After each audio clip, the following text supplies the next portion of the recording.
Agora, vamos entrar um pouco na prática, Bruna. A gente pensando num pequeno corretor ali. Às vezes já trabalha com a esposa, né? A maior parte dos corretores acaba que a esposa é o primeiro funcionário, né? Ou o sócio.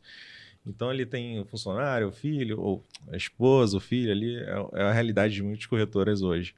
Quando que é a hora dessa pessoa contratar? Vamos dizer assim, contratar um colaborador mesmo, externo, que não necessariamente um sócio, que acaba que o filho, o cônjuge, ele é mais visto como um sócio, né? Mas quando que o corretor pode entender, cara, essa é a hora de eu contratar? E tem algum pré-requisito, Ah, vamos dizer assim? bem, eu acredito que primeiro, quando você se pega fazendo coisas que qualquer um, por exemplo, um aprendiz, um estagiário, uma pessoa que não tem tanto conhecimento poderia fazer e você tá preso nesse tipo de rotina.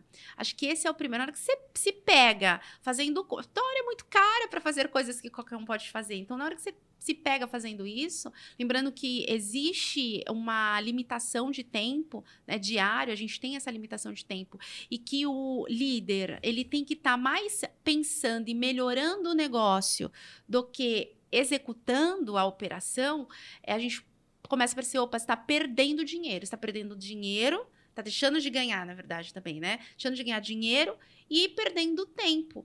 Porque essa pessoa, com certeza, ao invés de ficar presa nesses pormenores, estivesse colocando energia em pensar em melhorar o negócio e trazer e ter ações que geram resultados mais eficientes, né, mais eficazes, com certeza ela estaria aumentando a produtividade, o faturamento, a receita, consequentemente o lucro. Mas eu queria alguns exemplos. O que o Tá, corretor hoje, por exemplo, um pequeno corretor esse que eu te falei, pode abrir mão, pode abrir mão. tranquilamente, assim? Então, por exemplo, no que ele é bom? Então, vamos imaginar que o corretor é muito bom na parte de vendas.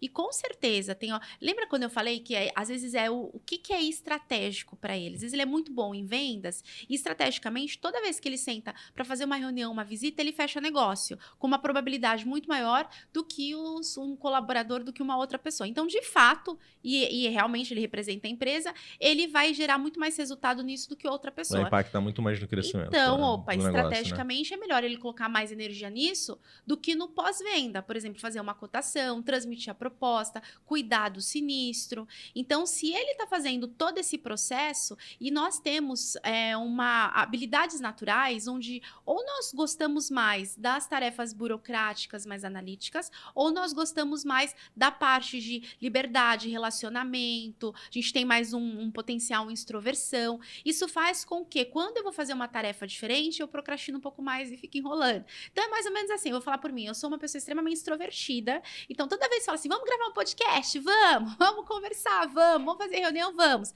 Agora vamos fazer um planejamento estratégico do detalhe, tal, tal, tal. Eu sou boa nisso, mas eu preciso de um nível de concentração e aumentar minha energia num ponto que tem pessoas que não precisam de colocar tanta energia nisso como eu coloco. O contrário também é verdadeiro. Tem gente que vamos gravar um podcast. Ah, não. Vamos conversar com as pessoas. Ah, É não, uma tortura, né? foge, é uma tortura. Para ela é mais importante estar lá na sala, colocando energia em algumas, cuidando do sinistro, né? Trabalhando com situações mais analíticas. Então, isso faz com que a gente consiga perceber no dia a dia, e trazendo esse exemplo desse corretor que é vendedor, mas também tem aquele corretor que ele de repente, é muito bom no pós-venda, na tratativa com o cliente, cuidando do sinistro, transmitindo proposta, ele é muito técnico e isso é muito mais valorizado, né? Então aí ele precisa realmente colocar cada um deles, colocar energia onde realmente ele gera resultados maiores e aí onde ele gera menos resultado, que normalmente como é que a gente descobre isso? São as coisas que a gente menos gosta de fazer e são as coisas que a gente mais fica enrolando, sabe? Ah, esse aqui fica para amanhã, você Tô só faz pensando tudo, aqui.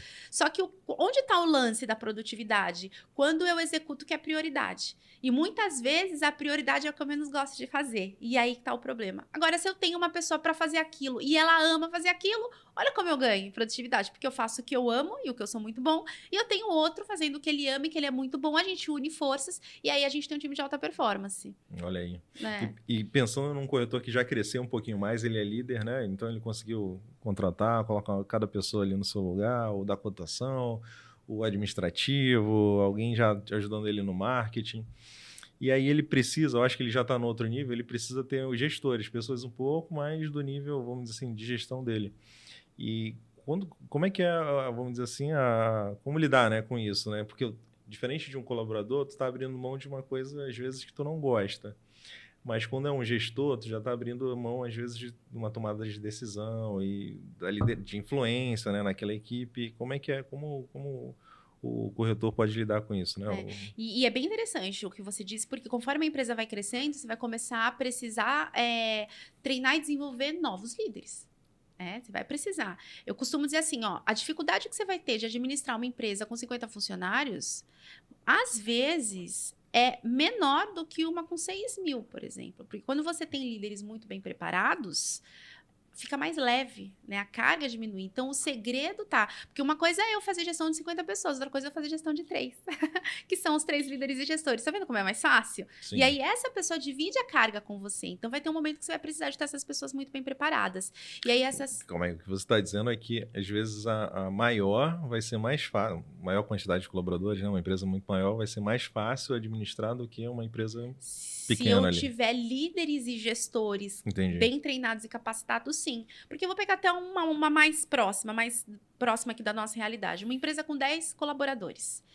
É mais fácil eu fazer gestão desses 10 colaboradores ou eu, desses 10 colaboradores, treinar e desenvolver 2 para serem líderes e eles fazerem gestão de todo mundo para mim e eu só fazer a gestão dos 2, praticamente. Com certeza. Tá? Porque ele cascateia, a gente dissemina. De 10, você se que tornou está líder o de segredo. 2, 3, né? E aí, nessa, muita gente paralisa e fala, ai, não, lidar com gente não é pra mim, ficar fazendo gestão de funcionário não é pra mim, isso dá muito trabalho, lógico que dá, é um monte de gente em cima de você, e você ainda tendo que pensar em melhorar o negócio, mas quando você tem, que aí é a chave, gestores capacitados, líderes capacitados, com autonomia, para fazer o que precisa ser feito, que geram inspiração, né, que teu time admira, com certeza você vai ter resultados melhores. E aí a chave disso também é ter líderes e gestores que pensam parecido com você. Então, eu falo muito de crenças e valores, mas que tenham as mesmas crenças e que valorizam as mesmas coisas do que você. Se vocês pensarem igual, por isso que é legal a pessoa certa no lugar certo, você não vai ter uma mudança. A cultura, o que vem do sócio, dos donos, ele realmente é disseminado e cascateado para baixo, porque tá todo mundo pensando igual, tá todo mundo na mesma direção, tá todo mundo bem alinhado. Então, existe uma representatividade real que vem de baixo, de cima para baixo. Aí, o problema é quando não tem isso. A gente começa a trazer líderes e gestores sem esse alinhamento cultural e sem essas crenças e valores alinhados, que pensam completamente diferente. Então, um exemplo aqui, a gente teve eleição há pouco tempo, a gente teve muito esquerdista contra extrema-direita. Qual que é certo? Gente, não existe certo, não existe errado. São crenças e valores. Agora, imagina qual que é a probabilidade de dar certo. Uma empresa que tem uma visão extremamente direita, tá? Exemplo hipotético, né? Um exemplo hipotético. Então, vamos lá. Uma empresa extremamente esquerda, ok? Também um exemplo hipotético. Tanto faz, se é esquerda ou direita. Mas extrema direita, extrema esquerda. E os líderes do contrário, com o pensamento contrário. Não funciona, vai né? dar conflito e as pessoas vão acabar pedindo para sair. A gente sai da empresa quando a gente percebe um desalinhamento do que a gente pensa e acredita com o que o nosso líder pensa e acredita. Então, isso é muito mais importante, inclusive, do que algumas competências técnicas que podem ser desenvolvidas ao longo do tempo, né? Se a pessoa quiser, quando a gente quer, a gente faz acontecer. Você falou de uma coisa aí que eu lembrei que eu acho que em algum momento eu não tinha essa visão. Você falou de, o próximo passo é você desenvolver líderes e você passar a liderar 2 pessoas e não mais 10. E eu acho que muitos empreendedores e corretores também não têm essa visão do próximo passo. Só enxergam ter funcionário a dor de cabeça, vamos dizer assim, mais gente para ter que lidar, mais despesa fixa, né, no final do mês e por aí vai. Não enxergam esse próximo passo. É muito legal ter falado que existe esse próximo passo, existem esses marcos que você vai alcançando e vai conseguindo usufruir um pouco mais desse todo o esforço que você faz para chegar lá. Se não fosse assim, as grandes empresas fariam como? Você já pensou? O fundador administrar 10 mil pessoas?